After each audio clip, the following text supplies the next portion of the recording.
Yo nunca quise irme de Cuba, pero la cosa empezó a ponerse más grande. Nosotros en Cuba ya estábamos en una situación muy crítica en la que mi familia estaba en peligro. Un poco que fui empujada a eso.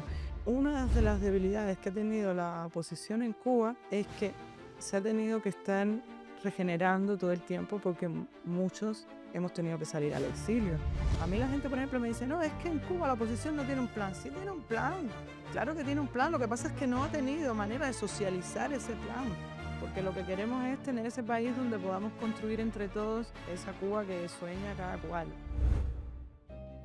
Durante años, Luz Escobar fue hostigada por ejercer el periodismo independiente en la isla. A pesar de la persecución y el exilio, ha seguido defendiendo la información libre y los derechos humanos.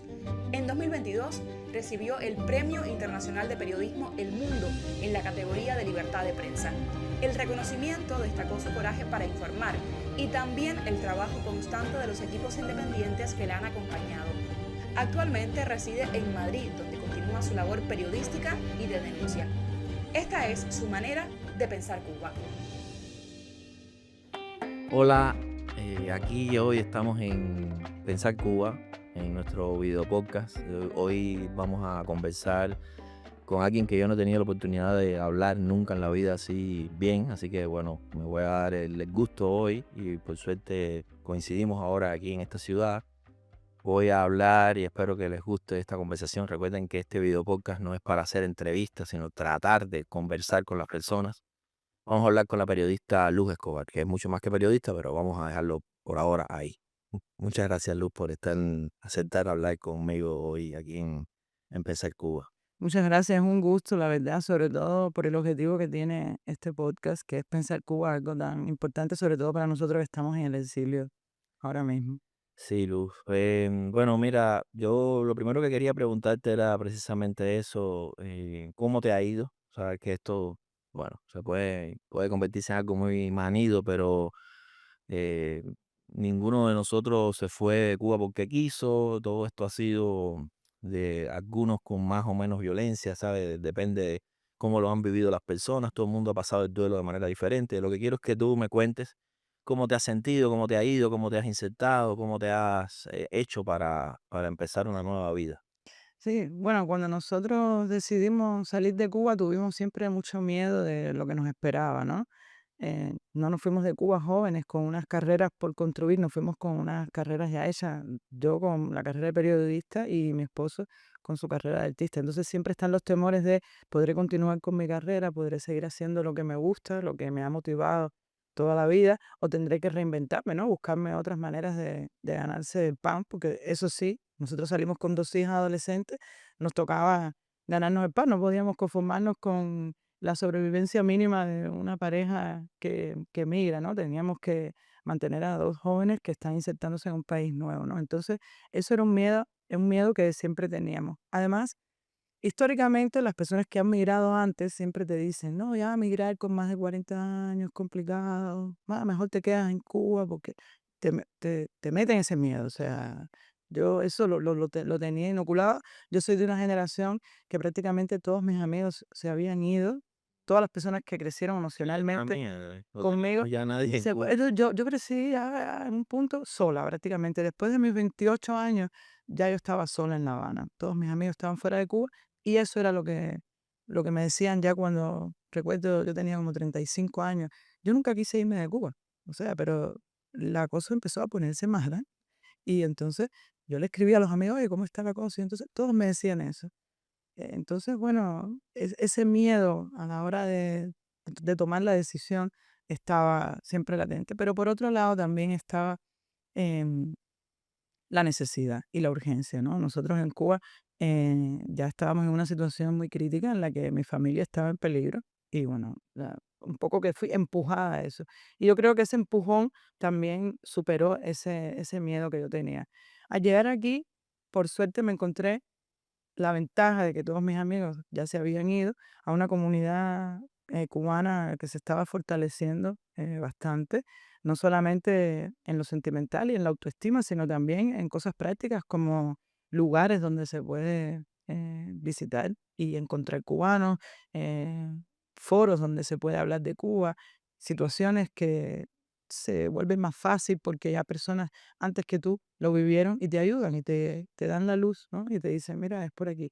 Entonces, bueno, llegando aquí, me costó un poco de trabajo, por ejemplo, tomar la decisión de pedir asilo, porque nosotros obviamente somos personas que necesitábamos un refugio, necesitábamos asilo, pero en el trámite de buscar la mejor opción, muchas personas te dan experiencias que no son las mejores, ¿no? Y te dicen, no, bueno, la mejor opción es el asilo porque se demora mucho, mejor esto, mejor aquello. Y en lo que pasó ese tiempo, bueno, se perdió tiempo, Sí, sí. valga la Igual, me redundancia. ha pasado igual. Y entonces, pero por desorientación. Yo creo que nosotros tenemos que trabajar un poco más en eso, ¿no? Todo ese potencial de cubanos que llevan aquí tantos años debe unirse un poco más para tratar de generar una especie de guía para los que llegamos, ¿no?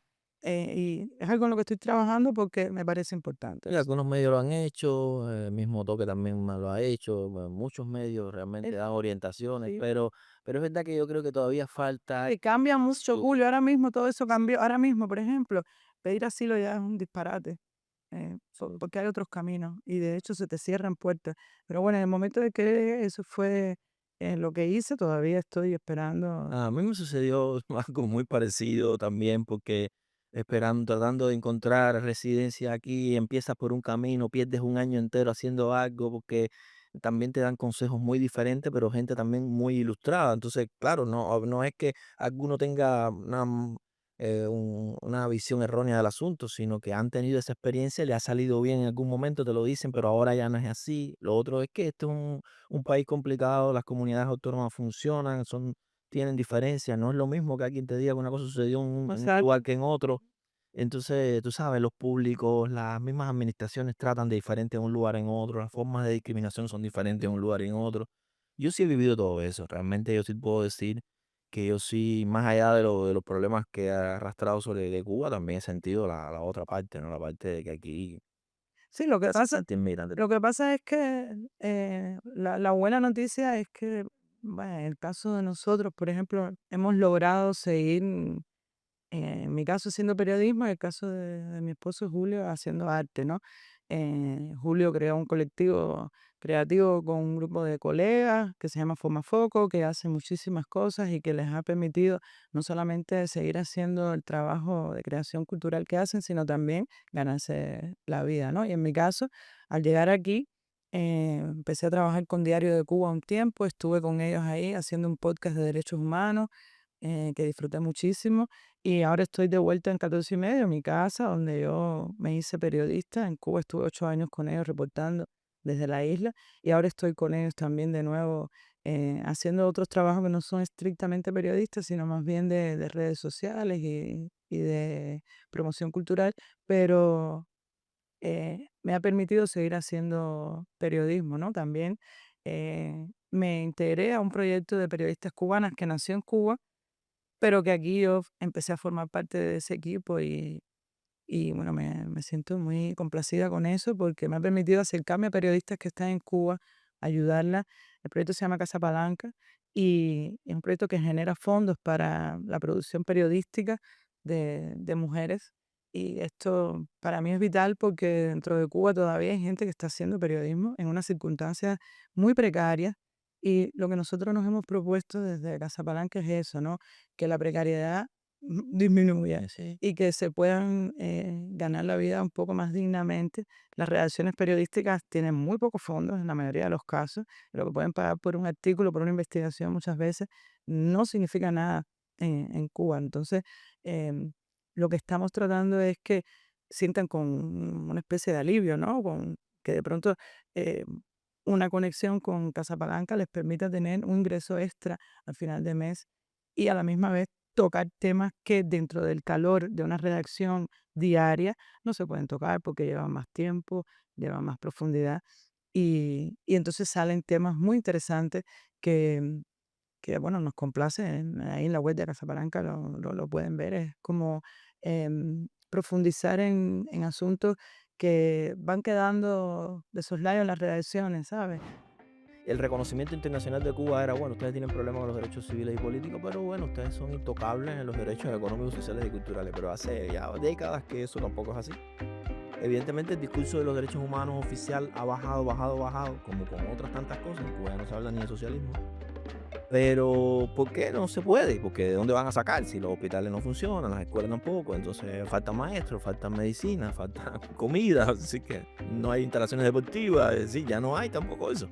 Que en Cuba se habla mucho de la libertad de expresión y recuerdo del oficialismo, muchas veces dice, no, pero tú puedes pensar lo que quieres, decir, pero no se trata de pensar lo que yo quiero, se trata de expresarlo y socializarlo.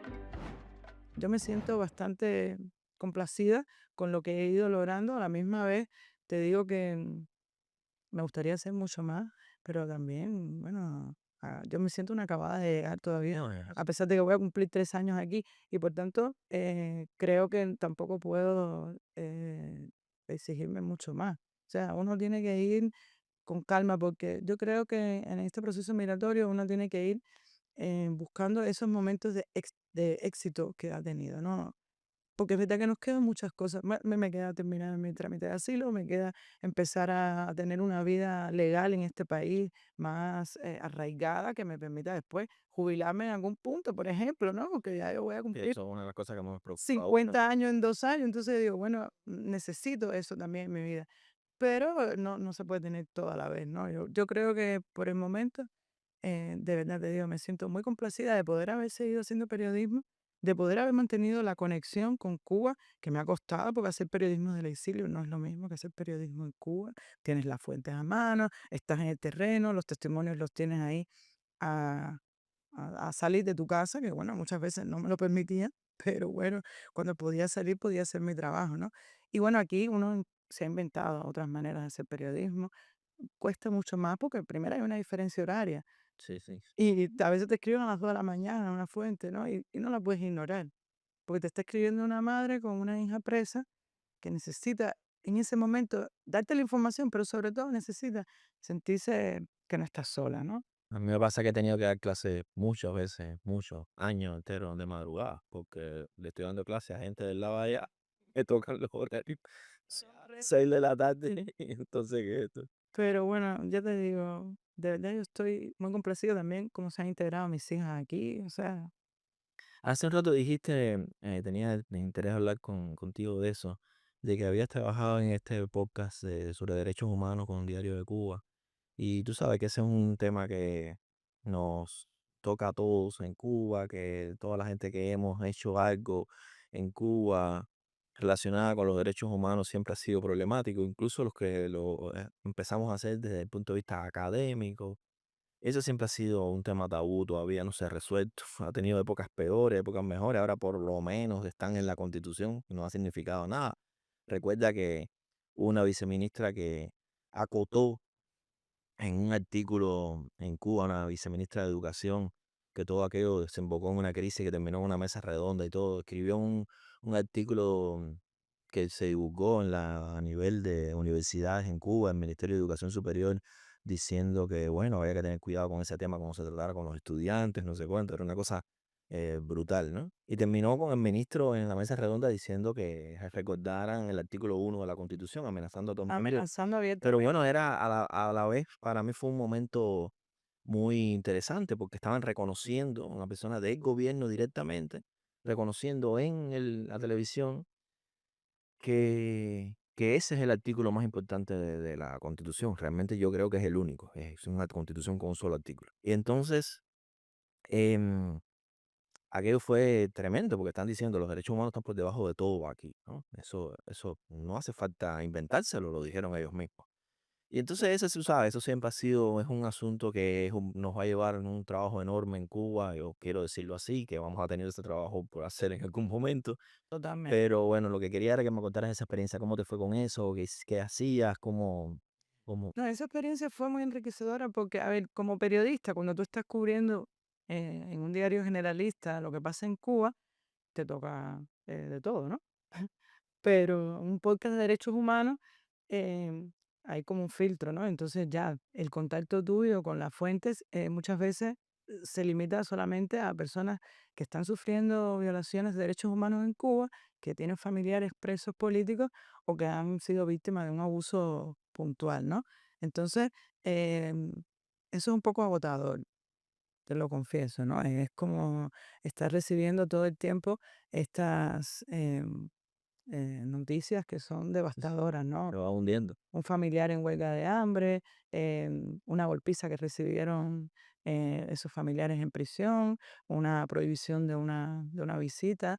Entonces, fue ese tiempo fue bastante agotador. Yo terminaba de trabajar y yo me sentía totalmente destruida, ¿no?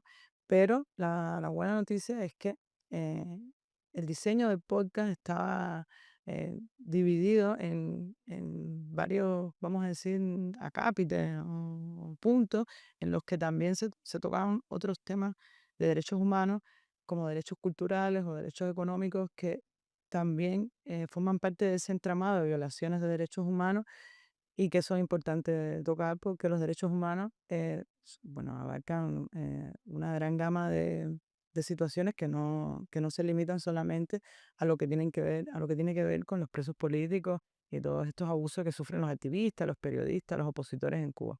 Entonces a mí me sirvió para conocer el gran mapa de la oposición en Cuba, para conocer toda esa riqueza que hay en los familiares que apoyan a los presos políticos y conocer también la evolución que han tenido. Porque yo recuerdo que muchas veces al principio yo le escribía a algún familiar que tenía un preso que acababa de entrar en este proceso de detención, que es el primero, y no querían denunciar. Tú los llamabas y no querían denunciar. Porque la seguridad del Estado les decía, no, no denuncien, que es lo mejor para su familiar. Y por el camino se daban cuenta que cuando llegaba la sentencia máxima no había servido de nada su silencio y entonces sí querían denunciar. Y entonces estos procesos te van dando a ti herramientas para... Yo nunca he querido decirle a nadie lo que tiene que hacer, pero sí, la gente te pide consejos, ¿no? Oye, ¿qué tú crees que hago? Y este tipo de experiencias te dan herramientas para poder decirle a un familiar, mira, yo no sé qué es lo mejor para ti, pero sí te puedo decir que a otras personas el silencio no le ha servido de nada. Lo que sirve en estos casos y además lo que es honesto es denunciar el atropello, denunciar el abuso. Entonces, este tipo de cercanía con estas personas me ha servido mucho en mi trabajo porque me ha ayudado a entender cómo funciona este esquema represivo. Y bueno, tener testimonio de primera mano de estas personas es importante porque muchas veces no es lo mismo una llamada telefónica anónima desde prisión, que era, por ejemplo, en Cuba, cuando yo estaba reportando estos temas de derechos humanos, era una llamada desde la prisión anónima muchas veces, pues la gente tiene mucho miedo, ¿no? Y eso es un poco, para el periodista, a mí me generaba mucha desconfianza porque la seguridad del Estado muchas veces pone a personas a hacer ese trabajo para desinformar. Bueno, es histórico, lo han hecho y después se salen en la televisión desclasificándose como agentes de la seguridad del Estado. Pero esto me permitió a mí tener contacto con los familiares que sí van a prisión, ven las cosas con sus propios ojos, hablan con el preso y el preso les cuenta todo esto en primera persona. Y lo que yo trataba siempre era de humanizar la historia con esos testimonios de primera mano que ya tienen más confianza, ¿no? Y genera más cercanía con el que te está escuchando, porque además esto era un podcast, entonces había que Sí. tratar de que la gente Tú estás conectara. diciendo algo tú ahora que me parece que es muy, muy importante, que todavía es un pendiente en esta cultura de derechos humanos en Cuba que está en pañales. Evidentemente somos hijos de un sistema que no ha querido que de ese tema se hable, no solo de ese, tampoco de sociedad civil, tampoco de asociacionismo, tampoco de muchas cosas, ¿no? Pero bueno, el tema de los derechos humanos, la experiencia de las personas en Cuba que han tenido que oponerse como disidencia individual, como oposición organizada o más o menos organizada al gobierno cubano es focalizar mucho los problemas con los derechos civiles y políticos, por lo que tú estabas contando antes, porque es que eso es lo que tú estás recibiendo de primera mano. Pero los derechos humanos son mucho más también. Y mucha gente no sabe o no se maneja tanto el tema de los derechos económicos, sociales, culturales, que también en Cuba han ido en picada, ¿no?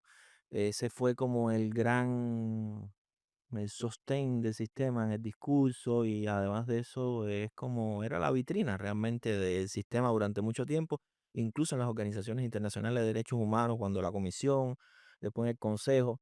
El reconocimiento internacional de Cuba era, bueno, ustedes tienen problemas con los derechos civiles y políticos, pero bueno, ustedes son intocables en los derechos económicos, sociales y culturales. Pero hace ya décadas que eso tampoco es así. Evidentemente, el discurso de los derechos humanos oficial ha bajado, bajado, bajado, como con otras tantas cosas. En Cuba ya no se habla ni de socialismo. Pero, ¿por qué no se puede? Porque ¿de dónde van a sacar? Si los hospitales no funcionan, las escuelas tampoco, entonces faltan maestros, faltan medicina, falta comida, así que no hay instalaciones deportivas, es decir, ya no hay tampoco eso. Pero era, era algo que lo sostuvo durante mucho tiempo. Pero todavía falta la otra visión, que es la visión de la reclamación de ese derecho tan importante como los otros, porque sin eso tampoco se puede vivir, por parte de la oposición misma, que creo que habla menos, no entiendo por qué, pero de todas maneras es una deuda, habla menos de esos otros, y también se habla menos de eso en el futuro. También la gente en Cuba yo creo que necesita oír a la gente que está pensando en un futuro político y económico diferente en Cuba, diciendo, sí, también estamos pensando en que nuestra vida, nuestro bienestar, nuestra seguridad va a ser diferente en el futuro, porque no, no vamos a resolver esto solo con 5 partidos, con 10 o con 25, faltan muchas más cosas. Estábamos hablando antes aquí que ya lo de Cuba es que hay que inventar la nueva casi, ¿sabes? No es, ya los problemas de nosotros son de un nivel de gravedad muy grande, entonces eso siempre me llama así mucho la atención, ¿no? Quería preguntarte, Luz, hace un rato estabas hablando también conmigo de tu familia, del peligro que ustedes vivieron. ¿Cómo tú has vivido, ya que tú tienes una experiencia diferente que otras personas, por ser hija de Reinaldo Escobar, por el hecho de haber vivido dentro de tu casa una historia más larga que la gente de nuestra generación, porque estás viviendo también la historia de tu papá, estás viendo un relato mucho más largo que el que la mayoría de la gente. Hay gente que empezó en el 2020, hay gente que comenzó esta candela sin conocer el sistema político que tenían, que se vieron que Cuba era un sistema totalitario hace 2 años, 3 años, o que el totalitarismo sabe esconderse, sabe mimetizarse, sabe aparentar otra cosa. Es decir, no estamos hablando de un régimen que se regala tampoco. El éxito no ha sido solamente por dar palo, es mucho más complejo. Y entonces tú tienes una visión que yo creo que es extraordinaria por el hecho de que no todo el mundo tiene esta, esta óptica. Entonces yo lo que quiero es que tú me digas, ¿cómo tú los ves? ¿Tú ves una diferencia generacional o de contenido en la forma en que se ha desarrollado la oposición cubana de la generación de tu papá para acá? Porque ya también hay otra después de nosotros. Es decir, nosotros estamos en medio, pero o hasta hay otra más antes que tu papá, pero bueno, estamos hablando de ahí, por lo menos desde lo que tú pudiste vivir desde niña para acá. ¿Hay algún enfoque diferente? ¿Ves una forma de tratar el mismo tema de los derechos, de cómo oponerse al sistema? ¿Hay algo diferente que tú has vivido? Porque mucha gente se pregunta, bueno, hablan de la oposición de ahora, la oposición de antes, hablan mucho de eso, sí, pero no, me falta explicación realmente. Sí, a ver, esto es complicado. Yo recuerdo, a ver, yo estoy viendo la seguridad del Estado desde que soy pequeña, Por eso, porque por eso a te mi pregunto. casa tocaban la puerta desde que yo tengo 8 años, esos señores, ¿no? Claro, mi papá no me decía que eran agentes de la seguridad del Estado, él me decía que eran gente que venía de Camagüey, amigos de él de Camagüey. Pero yo, que no soy boba, le decía, De papi, Camagüey, tus amigos no son así, yo y está conozco a tus echando amigos. veces la gente de Camagüey. Claro, porque yo le digo, tus amigos no son así. Yo conozco a tus amigos, o sea, No tienen esas camisas. ningún amigo tuyo tiene esas camisas ni esas plumas aquí, o sea, no, ahí está pasando algo raro. Y ya después, yo creo que 2 años más tarde, ya cuando tenía 9 o 10 años, ya sí mi papá fue la primera vez que yo hablé de Villamarista, del cepillo de dientes, ese chiste de mi papá que decía, no, yo voy con cepillo y pasta porque yo sí no sé cómo va a terminar eso. Entonces yo he estado bastante cerca de lo que es eso desde chiquita y también he estado bastante cerca de lo que es la actitud de mi papá ante eso, que bueno, fue mi escuela en ese sentido, ¿no? Yo aprendí dos cosas con él. Una, que no hay que tener absolutamente ningún miedo que te paralice. O sea, tú puedes tener todo el miedo que tú quieras, porque hay cosas que son reales que te pueden afectar, pero que ese miedo no te paralice. O sea, tú tienes que luchar para que ese miedo que sientes no te paralice. Y lo otro es que con esas personas no se habla. No se habla porque todo lo que tú le digas a ellos es información que van a tener de primera mano. Existe el mito que ellos lo saben todo y no, no es así. Ellos saben mucho de ti, pero no lo saben todo. Y muchas veces eso que les falta por saber, se lo dices tú en un interrogatorio sin querer decirlo, ¿no? Entonces, las herramientas que tienen ellos son brutos muchas veces, otras veces no, pero muchas veces sí lo son, pero están entrenados para eso, han estudiado para eso y están muy preparados para eso. Entonces, tú no puedes llegar ahí diciendo, yo soy más listo porque yo estudié en la universidad, porque yo me sé la Constitución, porque Estudiaste yo... otra cosa. No, tú estudiaste todo eso, pero la herramienta de cómo sacarte información lo estudiaron y se la saben. Entonces, está diseñado para Además que que está tú detenido eres tú. para que tú seas la víctima en ese sentido. Entonces tú tienes que tratar de guardar silencio la mayor parte del tiempo porque eso va a ir en tu contra. A mí me sirvió mucho eso, ¿no? Porque yo sufrí unos interrogatorios bastante desgastantes en los que casi yo me quebré. O sea, ellos querían lograr que yo fuera a un lugar al cual nunca lograron llevarme. No me llevaron por la fuerza, eso debo decirlo.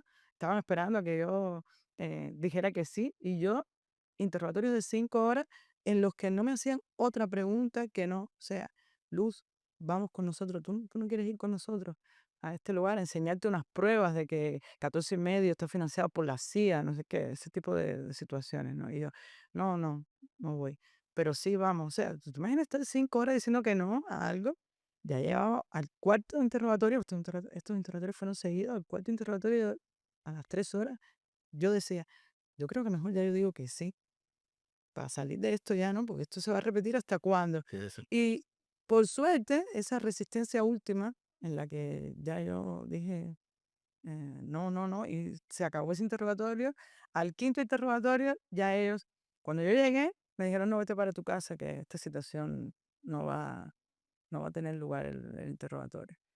Y bueno, yo sentí un gran alivio porque dije, coño, mi resistencia tuvo, tuvo éxito, ¿no? No lograron llevarme al lugar que ellos querían. Ellos me decían, no, un lugar informal, que no sea, porque no, parece que no querían, bueno, a ver, lo que querían era grabarme en un lugar de ellos, como lo han hecho con otras personas, ¿no? En un sofá, con cortinas, con un té, con galletica, en un ambiente íntimo y no en una unidad de policía. Porque yo sí les dije, yo con usted no hablo ni en un parque, ni en ninguna oficina de un ministerio, yo con ustedes hablo en una unidad de policía, citación mediante, tampoco que tú me llames, bien para acá, no, tampoco así. Entonces, todas estas cosas yo las aprendí con mi papá. Ahora, es muy duro crecer así, porque mientras que las personas en Cuba todavía están hablando bajito en sus casas, yo era de la que hablaba todo el tiempo sin temor, ¿no? Porque también eso aprendí de mi papá, de hablar lo que uno piensa sin miedo. Mi papá me decía una frase que era que la palabra era la envoltura material del pensamiento, una cosa que supongo que sea de su época en la que daba clases de marxismo, ¿no? O algo así. Y a mí eso siempre me parecía interesante porque en Cuba se habla mucho de la libertad de expresión y recuerdo del oficialismo, muchas veces dice, no, pero tú puedes pensar lo que quieres, decir, pero no se trata de pensar lo que yo quiero, se trata de expresarlo y socializarlo. Y por eso yo digo que es tan importante, eso va a ser la base del desarrollo de intercambios en Cuba, porque mientras que tú no puedas expresarte libremente, no fluye y no puedes asociarte libremente. Entonces, eso chocó con lo que mi generación, o sea, eh, ese entrenamiento que yo tuve, chocó con lo que mi generación había aprendido en su casa de hablar bajito, ¿no? Entonces, cuando yo empecé a chocar con gente em, como yo, ¿no? En espacios educativos, en espacios profesionales, yo estaba muy frustrada todo el tiempo porque la gente tenía miedo de hablar. Trabajé con directores de teatro que tenían miedo de poner un parlamento en una obra de teatro porque podía ser conflictivo y se la podían censurar.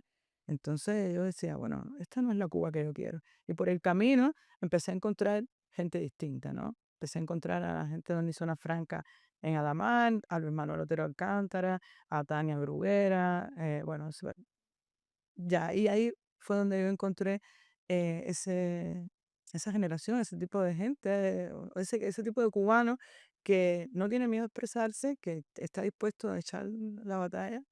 Y, y yo no sé si es O como distinto. tú decías ahorita, tienen miedo y de todas maneras se expresan. Exactamente, a pesar del miedo se expresa. Sí. Entonces es complicado. Y una cosa que siempre encontraba en esta gente que tenía que ver conmigo, era que les faltaba eso, ¿no? No habían vivido un entrenamiento cercano a la seguridad del Estado, y entonces a veces yo me cogía en estas cosas de darle la misma clase que me había dado mi papá a mí, Bueno, a ellos, ¿no? que así es como único voy a hacer Y yo le decía, esa pero ¿por qué cosa. tú hablas con ellos? ¿Por qué tú les respondes el teléfono? ¿Por qué tú vas a un parque a hablar con ellos? No, eso no puede pasar, eso te debilita a ti, eso, bueno, y desgraciadamente en muchos casos después ocurrió que salían ellos por la televisión en estos ambientes y yo les decía, ¿ves lo que te digo? ¿Ves por qué no hay que asumir este tipo de actitud? Entonces yo creo que eh, una de las debilidades que ha tenido la oposición en Cuba es que se ha tenido que estar regenerando todo el tiempo porque muchos hemos tenido que salir al exilio o hemos tenido, bueno, en Cuba hay gente que se cansó y se ha tenido que dedicar a otra cosa. Y entonces esa renovación sin aprender las lecciones de los que han venido antes, de los que han estado antes, es una debilidad. Porque yo creo que hay que aprender del que estuvo antes haciendo algo, ¿no? Si tú llegas a una carpintería a aprender a cortar madera, tú no vas a inventar la manera de cortar, o sea, tú no inventas el método, tú aprendes el método del que tiene el oficio. Y esto es igual, esto al final se trata de experiencia. Entonces, si hay personas que han estado antes que tú haciendo algo, eh, lo lógico es mirar lo que han hecho y aprender de eso. Yo creo que eso nos ha faltado a nosotros. Hay gente que me ha dicho a mí que con 40 años, con 30 y tantos años, que no sabía que existía Villa Marista y la seguridad del Estado. Ya, me parece eso muy fuerte, pero tengo que creer en que hay mucha gente que en sus casas no les hablaban. Y que no y que no sabían de la Primavera Negra. Yo me quedo loca porque es que son cosas con las que yo crecí. Yo crecí oyendo hablar de Osvaldo Payá, de la Primavera Negra. Entonces yo me encuentro gente que tiene 30 40 años y no sabe absolutamente nada de esa parte de la Sí, historia. no tienen entonces menos todavía van a saber igual, no sé, causa uno, causa 2, no sé cuánto. Es que sencillamente, ¿de dónde les enseñan eso? Si no te lo dicen en tu casa. Si no, también hemos tenido que convivir con personas que nacieron en los 90, por ejemplo, haciendo activismo de diferentes tipos, y te das cuenta que las experiencias son completamente diferentes, que son gente que no tienen por qué saber cosas que para ti fueron tu vida cotidiana, porque la cultura política cubana es- está amasada para que sea así. Es decir, no, esto no es algo que ha sucedido, se ha enseñado desde el silencio como si esa vida no existiera. Bueno, pues esa es la razón por la cual tú oías en un barrio, aquí están, allá abajo en ese sótano se reúne la gente de los derechos humanos, como si los derechos humanos fuera que esas personas ahí están haciendo eso es una aquelarre allá abajo, ¿sabes? Yo dice, pero podía haber una reunión más esperanzadora, liberadora o limpia que alguien hablando de derechos humanos. ¿O quiénes son la gente de los derechos humanos? Pero en Cuba se llegó a gritar abajo los derechos humanos, Ay, yo abajo la gente. recuerdo eso. Yo tengo un amigo que vivía arriba de casa de Héctor Palacio, un opositor que vivía en El Vedado, y él me contó que una vez la seguridad del Estado estuvo en su casa para descolgar un micrófono por la ventana de su cuarto para grabar una reunión que había en casa de Héctor Palacio. Y ahí fue donde él se enteró que Héctor Palacio era de los derechos humanos, exactamente, ¿no? Porque la seguridad del Estado fue a su casa, bueno, y al final creció siendo una persona defensora de los derechos humanos y también condenando todo tipo de persecución contra estas personas, pero conoció de su vecino disidente porque la seguridad del Estado se metió en su casa para espiarlo. Ahorita yo te decía sobre este aprendizaje por parte de las personas que llegan nuevas, pero los que llevan mucho tiempo también tienen mucho que aprender de los jóvenes que llegan, ¿no? De los acabados de llegar. Porque, por ejemplo, la oposición en el momento en que yo empecé a verla de cerca se expresaba en papeles, en documentos. Yo recuerdo que a mi casa iba, por ejemplo, Manuel Cuesta Morú a traernos un papel de algo nuevo del proyecto, de algo progresista, o venía Dimas Castellano con un artículo que imprimía y que traía. Y eso cambió con la generación que empezó a promover el periodismo digital, ¿no? Entonces, el giro ese fue doloroso para él Adaptarse a porque muchas veces no, la bobería esa de internet, eso de, ¿qué es eso de estar en esa? Porque y las redes sociales más. lo Poder. menospreciaron muchísimo en un principio, yo lo recuerdo, yo era chiquita todavía, te digo chiquita en el sentido que no estaba todavía siendo absolutamente nada de lo que hice después, pero oía las conversaciones y yo recuerdo que se subestimaba muchísimo todo eso. Ahora, em, la unión de eso fue una fortaleza, la unión, pero tomó tiempo. Y yo creo que la lección es esa, ¿no? De que hay que aprender unos de los otros, ¿no? No podemos pretender casarnos con una cosa que nos ha resultado, ¿no? Nos ha resultado reunirnos cuatro en una casa y sacar un papel, una declaración.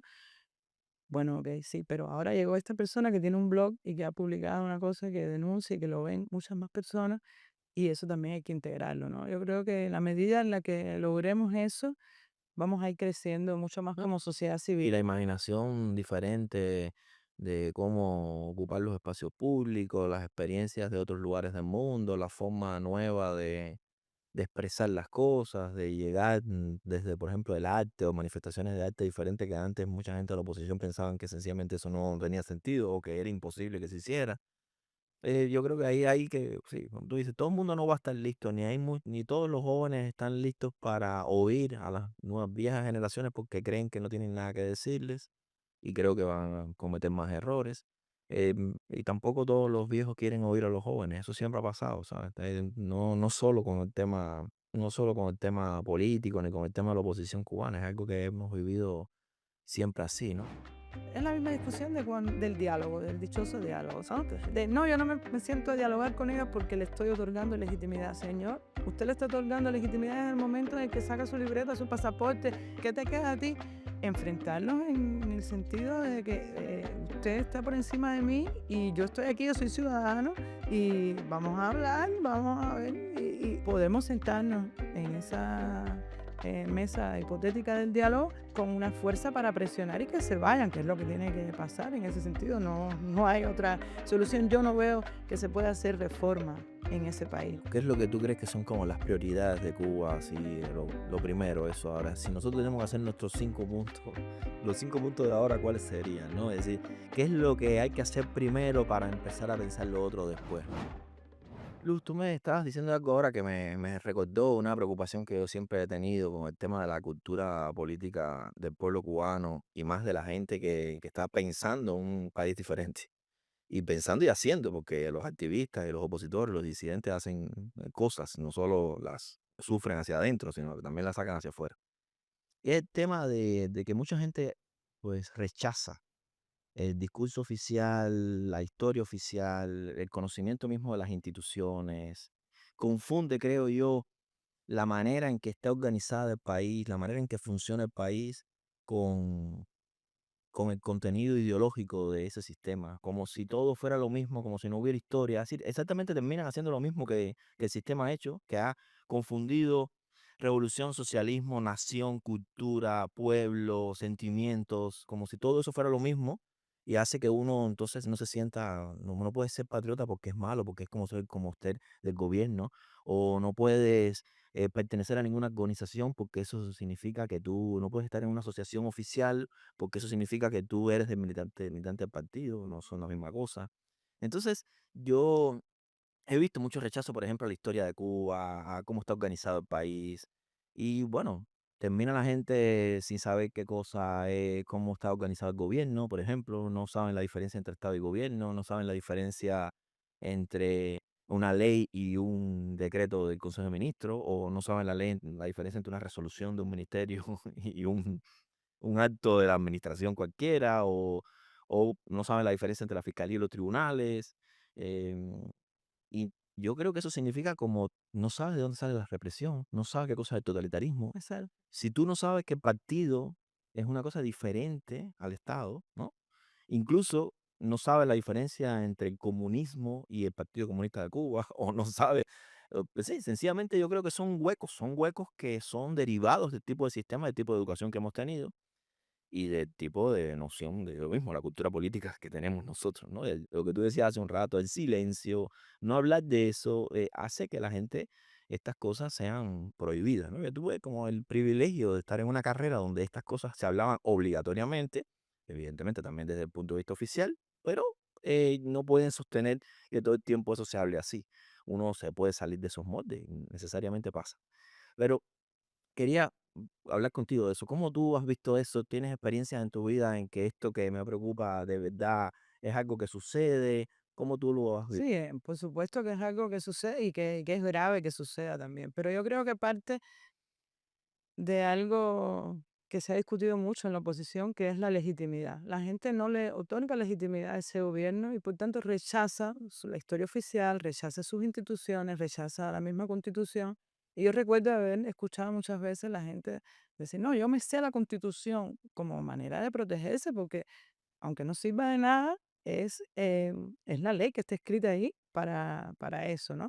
Entonces, em, el otorgamiento o no de la legitimidad marca la diferencia para poder tener un acercamiento real a la historia oficial y a las instituciones. Entonces, yo sí creo que es vital conocer la estructura que está rigiendo en ese país, no por otorgarle legitimidad ninguna, sino porque es la que está por encima de mí. Cuando tú vas a la oficina, la que te da la libreta es esa oficialidad. Cuando tú vas a pedir un pasaporte, el que te da el pasaporte es esa oficialidad. Entonces, cuando te cita la seguridad del Estado, te está citando esa oficialidad. Yo creo que es importante conocer absolutamente todo lo que tiene que ver con eso para poder enfrentarse a eso. Tú no puedes enfrentarte a algo que no conoces. Yo recuerdo cuando a mí me regularon, por ejemplo, en 2018 o 2019, ahora ya se me olvidó. Pero estuve, regulada, yo empecé en 14 y medio en el 2014 y viajé a los cursos de superación, a los talleres, a eventos de periodismo sin ningún problema, 14, 15, 16, 17, 18. Y por esa fecha, finales del 18 o principios del 19, me llegó una regulación en un momento en que yo estaba saliendo de viaje, o sea, no me lo notificaron cuando fui a hacerme la actualización del pasaporte, no me mandaron un telegrama, yo me enteré, cogí un taxi al aeropuerto y me enteré en el aeropuerto. Usted no puede viajar porque usted tiene una prohibición de salida. Y yo, ¿y quién emite esa prohibición de salida? No, esa provisión de salida viene del Ministerio del Interior. O sea, tengo que ir a inmigración sí, tienes que ir a playa a preguntar. Cuando llego ahí, la señora me dice que yo estoy en un proceso de investigación. Y yo le dije, ven acá, ¿y quién investiga? La fiscalía, ¿no? Sí, sí, la fiscalía. Pues yo le escribí una carta a la fiscalía y le, querida fiscalía, por este medio quiero decir que me ha pasado esto, usted me está investigando, ¿por qué razón? Y me respondieron, no, nosotros no la estamos investigando. Y con ese papel yo regresé a ese lugar y le dije, mira señora, usted me ha mentido. No hay ni- A mí la fiscalía no me está investigando por nada. Entonces ahí es donde ella me dice la verdad, ¿no? Me dice, no, aquí estoy viendo, no, tú estás regulada por una cuestión de interés público. Tú eres una persona de interés público. Y yo, persona de interés público. Yo recuerdo que me colgué en Facebook ese cartelito, persona de interés público, porque me sentí así como que de pronto, ¿qué significa ser una persona de interés público? ¿En qué parte está estipulado y qué hay que hacer para ganarse ese cartelito, no? Entonces, a mí me sirvió de mucho conocer ese detalle mínimo de que quién me investiga. A mí la fiscalía, tú no me puedes investigar, tú no tienes autoridad para investigarme. O sea, no te puedo preguntar Pero a eso es ti. una prueba de que además de que es fundamental, de que el sistema no es un reloj perfecto. Porque si no en la fiscalía tú hubieras dicho, tú eres de interés público. No, la fiscalía funcionó como fiscalía. Entonces, eso demuestra que el activismo también tiene que usar las instituciones. Ellos, es lo que tú decías, son las que están. Bueno, No hay sirven que de mucho, ya te digo, por ejemplo, las instituciones se expresan por escrito, con un papel, con cuño y membrete, y eso nunca pasó en mi caso. O pero sea, al final, logra mejor todavía. exacto, A veces sí lo han ella hecho. me viró la computadora así para que yo lo viera y todo, o sea, pero em, yo recuerdo cuando mi papá lo botan del periódico, por ejemplo, Juventud Rebelde, que él le dijo al jefe, no, tú me tienes que dar un papel por escrito que tú me estás votando porque yo no sigo la línea del partido. Porque ellos pretendían que mi papá pidiera la baja. En plan, no, perdón por haber escrito esos artículos, me quiero ir ya porque no encajo aquí. Mi papá le dijo, no, a mí el que me mata tiene que mancharse las manos de sangre. Usted me tiene que dar un documento. Y mi papá guarda ese documento. Yo intenté tener mi documento de regular, nunca lo logré, pero no me fue en vano exigirlo, ¿no? O sea, No, no. Y a veces pasa, la mayoría de las veces han aprendido la lección, no sacan ningún documento por ninguna parte. Incluso hay normas que sencillamente, por ejemplo, las normas mismas de, no sé, las normas aquellas de, la norma por la que se prohibía que las personas se hospedaran en los hoteles, que violaba la Constitución, no Ujú. era escrita. No estaba escrita, tú no la encontrabas en ninguna parte, ahora no existía, así como que no existía, así era perfecta, no había nadie que se pudiera hospedar en un hotel cuando los cubanos no podían hospedarse. O cuando empezaron las regulaciones aquellas de los médicos, aquella cosa de que De tenían los otros, tantos años, de no sé qué, tú les pedías la resolución, decían: "No". de los médicos, y te explico también de artistas que habían desertado en una misión oficial también. Exacto, exacto. Sí, hay muchas de estas cosas que no, el sistema no responde cuando Están en regulaciones que nadie lee porque son regulaciones del ministerio. Por ejemplo, el del Ministerio de Cultura, me contó mi madre, yo nunca la vi, que esa regulación existía en el Ministerio de Cultura, la de si un artista, no sé, pero como no la publicas en Gaceta, no, no no se publica sale, en Gaceta, exacto, si no la publicas en son Gaceta, internos. por eso la publicidad en el derecho es tan importante. Pero hace un rato me recordabas unos 2 conceptos que son muy básicos en el derecho y que son fundamentales para entender lo que tú acabas de decir, que es la diferencia entre validez y legitimidad. Es decir, eso que tú dices es exactamente así. El sistema no es legítimo, pero tiene instituciones que son válidas. Y valen porque nos están guiando nuestra vida cotidiana, nos están eh, regulando nuestra vida cotidiana. Te están La afectando. realidad. Entonces, es la misma discusión del diálogo, del dichoso diálogo, ¿no? Exacto, sí. De no, yo no me siento a dialogar con ella porque le estoy otorgando legitimidad. Señor, usted le está otorgando legitimidad en el momento en el que saca su libreta, su pasaporte, va a una citación oficial de la seguridad del Estado, porque es que tú estás viviendo bajo ese aparato No, y cuando vas a un represivo. hospital, los Exactamente, que hospitales de día total. son Entonces, tú no tienes armas para sacarlos por la vía armada, la violencia, no puedes hacer eso, ¿no? ¿Qué te queda a ti?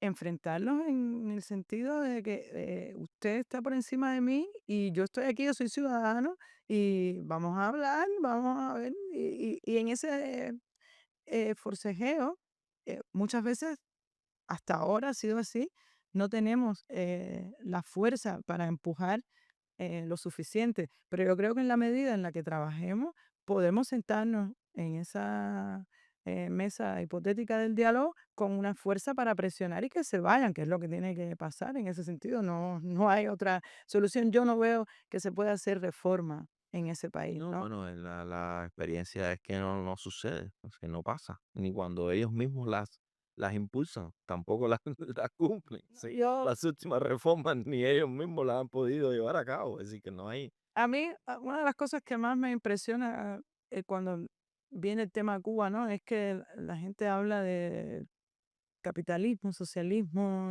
estas cosas que a nosotros nos son muchas veces súper lejanas, ¿no?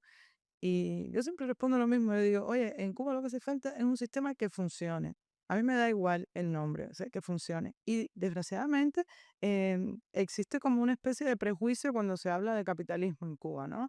Y al final el capitalismo es lo que funciona en el mayor número de países a nivel global. O sea, cuando tú te pones a analizar el socialismo, ¿dónde ha funcionado? El mundo de hoy sí es un mundo esencialmente capitalista. Entonces, si eso es lo que funciona, es lo que hay que intentar. O sea, y con todos los matices que pueda tener y con toda la influencia que pueda tener de las personas que han pensado Cuba durante años, pero es que seguir insistiendo en una fórmula reformable, el socialismo, para acá, para allá, y intentar cambiar eso dentro de ese sistema que además está minado por ese poder totalitario que no te permite asociarte, que no te permite expresarte, es imposible. O sea, a mí la gente, por ejemplo, me dice, no, es que en Cuba la oposición no tiene un plan. Sí tiene un plan, claro que tiene un plan, lo que pasa es que no ha tenido manera de socializar ese plan.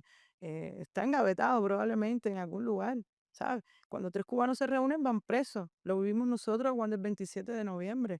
De esa protesta salió un movimiento que apenas pudo reunirse 4 veces porque nos encerraron a todos en nuestras casas, nos incomunicaron y hasta el chat de Telegram salió por la televisión cubana. Sí, sí. Entonces, ¿de qué estamos hablando? Si no podemos socializar esos planes que tenemos en nuestra cabeza, nadie lo va a conocer nunca, ¿no? Y hay personas que han insistido mucho en eso y muchos están cumpliendo cárcel Sí. o sufriendo represión. Y es lógico que la gente en Cuba quiera saber, los mismos estados, gobiernos del mundo, organizaciones internacionales, organizaciones de sociedades civiles de otros lugares del mundo que tienen interés en Cuba, que han tenido interés en Cuba durante décadas. Yo creo que han tenido siempre esa obsesión de que, bueno, ¿y la oposición cubana qué propone? ¿Cuál va a ser el futuro? nadie quiere jugársela por algo que va a ser peor que lo que ya está. Mucha gente te dice, a mí me lo decían en Cuba todo el tiempo, gente de diferentes tipos, periodistas de medios internacionales, gente de todos lados, de organizaciones, de no sé qué, Es diplomáticos. una matriz de opinión, como se Es dice. esa cosa de, bueno, pero y entonces, y bueno, vea, primero, los grupos de la oposición cubana tienen proyectos que son diferentes, no todos son, no hay uno solo, ni nada de eso tampoco. Pero hay muchos puntos que son comunes, que yo creo que a la oposición cubana también le ha faltado decir, bueno, aquí es que hay una agenda de muchas cosas que son comunes, porque los derechos humanos están en todas, el Estado de Derecho está en todas, la transparencia está en todas, la democracia está en todas, no, que haya legalidad, que haya orden, que haya justicia, está en todas, la libertad está en todas, ¿no? Allá entonces ya vienen las cosas, la diferencia de los modelos económicos, la diferencia, pero todo el mundo habla también de economía de mercado, todo el mundo habla de libertad económica, ya puede ser que haya entonces diferencias a la hora de cómo se va a hacer para que los derechos económicos, sociales y culturales funcionen, Pero el problema es que, todo eso. o sea, ahí hay que concentrarse en los puntos que hay en común. ¿Por qué? Porque estamos en debilidad ahora. Y en un momento de debilidad tú no puedes enfrentar puntos que te dividen. Porque lo que queremos es tener ese país donde podamos construir entre todos esa Cuba que sueña cada cual. Pero para que la que sueña cada cual tenga un espacio, se necesita justamente eso. Entonces, si no tumbamos la dictadura, o sea, que es el dichoso statement de tumbar la dictadura, no podemos hacer absolutamente nada de eso que nos diferencia. Entonces, ¿qué hay que priorizar? Pues lo que nos une. Yo recuerdo que previo a la visita de Obama, se reunieron un grupo importantísimo de opositores. Creo que en esa mesa estaban todos los opositores de Cuba para plantear 5 puntos ante esa visita porque se quería presentar la oposición como un bloque, no como opositores, sino como la oposición cubana tiene estos 5 puntos que nos parece importante. Y estuvieron absolutamente todos de acuerdo en esos puntos y hablaba de eso, la liberación de los presos políticos, o sea, tenía que ver em, había una sintonía, o sea, en esos puntos comunes, había puntos que se diferenciaban entre un opositor y otro, pero eso quedó apartado. Eso se fracturó porque también la seguridad del Estado está siempre vigilante de cualquier punto de unidad Que que sea pueda preocupación surgir mayor. y lo dinamitó y eso no se llegó a concretar y terminaron todos ante Obama, que fue un momento importante de la historia reciente de Cuba, presentándose cada cual por su lado, con sus proyectos, no hubo desgraciadamente eso no se pudo concretar, pero ese momento para mí fue importante porque sí que estuvieron de acuerdo en eso y a mí eso me dio la medida de lo importante que es avanzar en lo que Y tú personalmente, ¿cómo tú crees qué es lo que tú crees que son como las prioridades de Cuba? Así, lo primero, eso. Ahora, si nosotros tenemos que hacer nuestros 5 puntos, los 5 puntos de ahora, ¿cuáles serían? ¿No? Es decir, ¿qué es lo que hay que hacer primero para empezar a pensar lo otro después? ¿No? Yo siempre digo, yo, por ejemplo, para adelantarte algo, siempre digo que nosotros no podemos dejar la democracia para otro momento, aunque evidentemente el funcionamiento democrático es muy complejo, pero lo que quiero decir con eso no es el detalle de la democracia de todos los días, sino que no podemos caer en la tentación de ser dictadura en la transición, ¿sabes? Porque hay mucha gente que dice, bueno, aquí esto es, ¿sabes? estoy de acuerdo.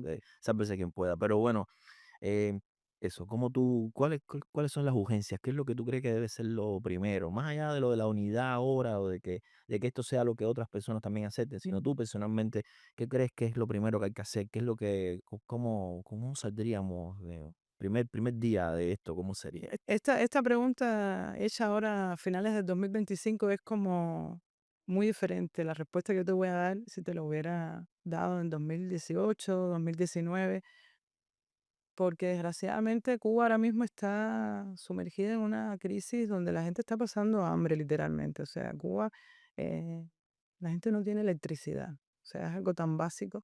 Y entonces es difícil, ¿no? Hay que hablar también de que la persona ahora mismo en Cuba tiene que comer. Eso es elemental, ¿no? Tienen que comer y tienen que tener electricidad porque y tienen que tener salud, porque si no se nos van a seguir muriendo los cubanos de cosas que en el siglo XXI es una vergüenza que eso esté pasando. Pero dicho esto, para mí la base de cualquier movimiento de este tipo vital para Cuba está despenalización de la discrepancia política, eh, que no se criminalice el derecho de asociación y la libertad de expresión. ¿Por qué? Porque en el entramado de lo que significa defender los derechos humanos hay muchas prioridades. Cada cual tiene sus prioridades, cada cual tiene su país que está pensando. Y para que ese país ocurra, tiene que tener esta base, porque para poderse reunir y socializar y hablar, tiene que existir esa libertad de expresar, de asociarse, porque si no, ¿cómo, Julio? ¿Entiendes? O sea, si yo no tengo la libertad de reunirme contigo y defender los derechos de los animales, no se va a concretar nunca ese proyecto. Si yo no puedo reunirme contigo para hablar de cómo vamos a reformar el sistema educacional en Cuba, o sea, no.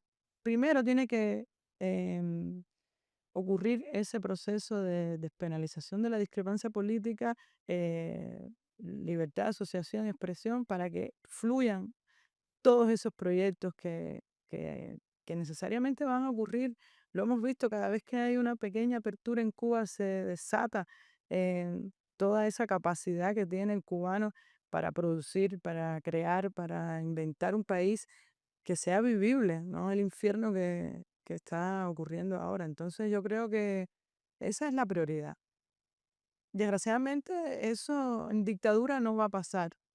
O sea, ellos han sabido muy bien que para mantener el puesto que tienen en el poder, tienen que tener todo eso muy bien amarrado. O sea, nunca han tenido la más mínima idea de dar un chance a la discrepancia, dar un chance al que piensa distinto, al que quiera asociarse para, de hecho, dentro del mismo régimen, la persona que un poquito se ha salido del plato, lo han sacado literalmente de la ecuación porque ven el peligro literal que hay. Pero ya te digo, ahora mismo Cuba está sufriendo una situación muy grave en la que yo no me imagino eh, cómo llegar a este punto sin pasar por ahí, porque, oye, lo vemos todos los días, o No sea, se puede dejar para es, después eso, es una, salvar a la gente primero. es que por eso a veces me choca un poco estos pensamientos de cubanos que he escuchado, de cubanos, no de clarias ni de personas anónimas, no, de cubanos. No, es que mandar medicina para Cuba es sostener, pero mi amor, si se me está muriendo un familiar, ¿qué tú quieres? Yo tengo que mandarle la medicina. Lo humanitario tiene que ser primero, lo ético, bueno, es que no sé qué patria de futuro vamos a tener sin gente, no sé Exacto, cómo nos vamos a nosotros a presentar como cubanos presentables si no nos importa la gente, ¿sabes? La verdad, es como, no, es muy básico que no estamos confundiendo al pueblo cubano con el gobierno, estamos hablando de la gente, ¿sabes? No hay nadie del gobierno muriéndose de hambre, no estamos hablando de eso. El hecho de empezar por ahí me parece que es lo que hay que hacer en cualquier parte del mundo, en cualquier conflicto político, en cualquier tipo de transición, en cualquier... Y por eso te decía hace un rato, eso también lo tenemos que hacer con todo el humanismo posible, con toda la democracia posible, con toda la protección de los derechos humanos posible. Nada va a ser perfecto. Yo siempre digo medio exageradamente que los primeros gobiernos en Cuba, después de la transición, cuando sea, les va a tocar fracasar porque es claro, como, ¿tú crees que va a hacer magia que un gobierno en Cuba en 4, 5, 10 años, claro. el máximo de tiempo que se pueda estar en democracia, vamos a decir, eh, en un país con alternancia política? ¿Tú crees que de verdad los problemas que son para 100 años en Cuba se van a resolver por un gobierno mágico que va a hacer, sí, pongamos los derechos que pongamos, hagamos las garantías que hagamos, hay un país destruido, hay gente dolida, hay instituciones destruidas, hay cultura que no existe, hay prácticas que la gente no ve, hay amor al totalitarismo, porque hay mucha gente que están presa de un sistema que no liberarse de él es muy difícil. Hay miedo, hay dolor, hay familias quebradas, es decir, no se puede hacer magia, pero es que la única forma de ver cuánto nos va a durar es empezar, ¿no? Y es difícil pensar, no, ya hemos empezado, ya lo estamos haciendo. Es difícil, como tú decías, es difícil hacer periodismo de lejos. Bueno, todo para todo el que ha pensado en Cuba, ha trabajado con Cuba y sigue pensando en Cuba, estar lejos de Cuba. Yo decía, bueno, ¿cómo voy a escribir de Cuba sin estar ahí, no? Y lo que yo hacía era respirar, salir a la calle, mirar a los ojos a la gente y saber lo que estaba pasando. Cuando estaba la pandemia, yo sabía que toda esa gente se iban a ir del país. Yo sabía que después venía una oleada migratoria sin ser científico de nada, sin estar pensando, sin hacer ningún tipo de encuesta. Se sabía, se notaba, se respiraba que la gente se iba a ir de aquello porque aquello ya había llegado a un tope y no era por la pandemia. La pandemia fue la explosión final de algo que esto no tiene salvación. Aquí no, la gente no sabe que en Cuba no había tiendas, que en Cuba han acabado con el concepto de entrar en una tienda a mirar algo, Ujú. que no se podía hacer nada, que no Y había. ya eso era una crisis, o sea, porque el hecho de que yo tenía que ir a una cadeca a cambiar mis pesos para convertirlos en CUC e ir a la tienda, eso era una crisis. Era un Pero problema, era un problema, ahora lo pero extrañamos. exactamente, yo me di cuenta la crisis profunda en la que estábamos en el año 2020, 2021, pensándome, o sea, yo me cogí pensando, ay, qué bueno aquello. De los CUC. Y yo decía: "Luz, qué bueno, o sea, acuérdate que todo eso era esto y esto", pero yo sí me acuerdo porque mi hija me lo recordaba todo el tiempo. Mami, ¿tú te acuerdas cuando íbamos a la esquina y comprábamos galletitas y hacíamos Es la que compra de la hemos semana? hablado aquí muchas veces hoy de la época de Obama, por ejemplo. Nosotros cuando yo vivía en La Habana Vieja, en la época de Obama, que aquello era una belleza, que aquello era todo, ¿sabes? La gente estaba contenta paseando por la calle, qué sé yo. Yo me acuerdo que todo el tiempo yo estaba molesto, yo estaba triste, yo decía que todo aquello no servía, no sé qué decir. Las cosas estaban mal. Pero comparado con lo que hay ahora, que no existe obispo, que no existe moderna poesía, que no existe biblioteca, librería Fallas a mí, que no existe nada, que no existen negocios, que no existen frituras, que no existe la mazorca de maíz hervida, que no existen los churros con Que chocolate. tú vas a una tienda y es pomo de agua, puré de tomate y aceite. Y las cosas de las MIPYME inalcanzables. Entonces, si tú no sabes esa diferencia, por eso es que terminamos extrañando el CUC. Es decir, extrañando el CUC, entrar en una tienda que haya latas de jurel amarilla y roja, frazada de piso y 3 bombones. Eso es un lujo, literalmente un lujo para un país donde no hay nada. Bueno, Luz, muchas gracias de verdad por esta conversación. Espero que podamos en algún momento encontrarnos también allá, o si no, desde donde estemos, ¿no? Vamos, no tengo que inventar nada para saber que vamos a seguir pensando en Cuba. No podemos hacerlo de otra manera. Ya a la edad que nosotros emigramos, eso es imposible. Conozco mucha gente que han roto con Cuba para poder sobrevivir emocionalmente, psicológicamente, pero es difícil que nosotros. No sé cómo lo ha logrado. Sí. Gracias a ustedes, nosotros, bueno, en mi familia todo el tiempo estamos mirando a Cuba y hablando de eso y sufriéndolo y sabiendo de antemano que no existe la opción de dejar a Cuba atrás, o sea, no hay manera. Aunque muchas veces el instinto de conservación te diga, tienes que apartarte de eso y seguir adelante, yo por lo menos en el momento en el que estoy ahora, yo no sé, de aquí a 15 años, no concibo mi vida sin pensar Cuba, empujar para que Cuba sea democrática. Y no ya porque yo quiera volver, fíjate, porque yo emigré muy tarde y no puedo, no tengo fuerzas Ya, para ¿cuándo vamos a estar? levantar otra vida. Exacto. Yo creo que ya esta va a ser mi vida, ¿no? Aunque no descarto tampoco, no lo descarto, pero no está en mis planes. Pero aunque no esté en mis planes, yo me la paso la vida pensando en Cuba y trabajando porque la democracia nos llegue para poder florecer como país, ¿no? Entonces, bueno, Luz, bueno, en ese camino espero que nos veamos también. Muchas gracias por todo. Gracias.